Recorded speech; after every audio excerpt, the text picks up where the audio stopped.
Continuing our Ultimate VIP Health and Wellness Special, we take a look at our skin. In recent years, we've been hearing about the importance of keeping our skin hydrated, which is one of the keys to maintaining its health. And joining us now as part of our Ultimate VIP Health and Wellness Special is Dr. Cyndi Yag-Howard, a dermatologist, and she's here to discuss skin health and what we can do to maintain it. Good morning. Good morning, Beth. How are you? I am great, and I love talking about skin. Skincare is one of those things that can be incredibly intimidating for women, I think, especially. But first of all, how do we know if we have healthy skin? How do we know if we're doing the right thing? Well, essentially, your skin is like your body's protective armor.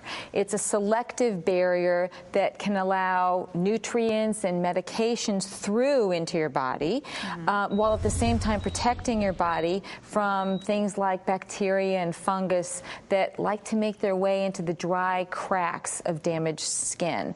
So you really need to maintain a well-hydrated barrier. Your skin needs to be well hydrated in order to protect yourself from harsh environmental factors. What are some of the factors, what are some of the harsh environments that do cause a lot of damage to our skin? Obviously, we know we need to avoid a lot of sun, but there are other things that can really damage us, right? Right. Well, ultraviolet radiation is certainly one of those harsh environmental factors that not only causes skin cancer, but damages the cells and damages can make you look a lot older than you really are. Right. And it damages the skin's natural barrier. But one thing that you might not think of is soap.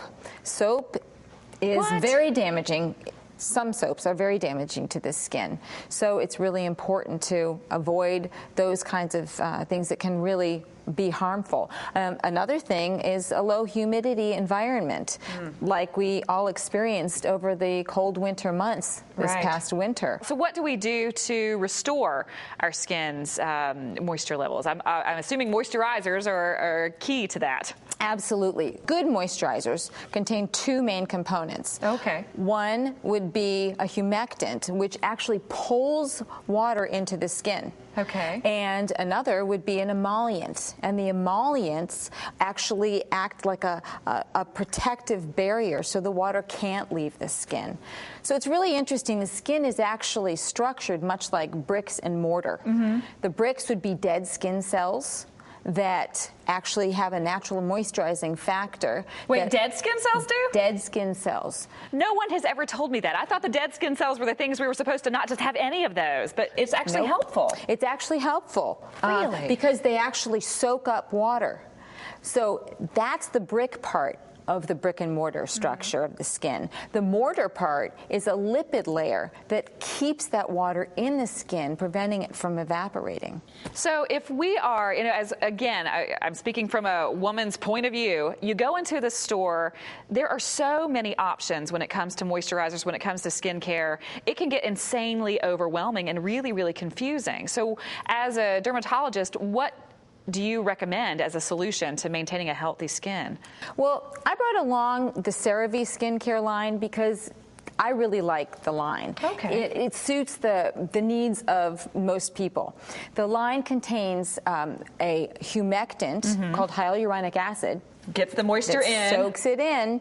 And it also contains, in the lipid category, it contains cholesterol, ceramides, and fatty acids. So it keeps the moisture in. It keeps that moisture in. And this line in particular has a special, unique ceramide formulation that keeps that skin well hydrated for up to 24 hours.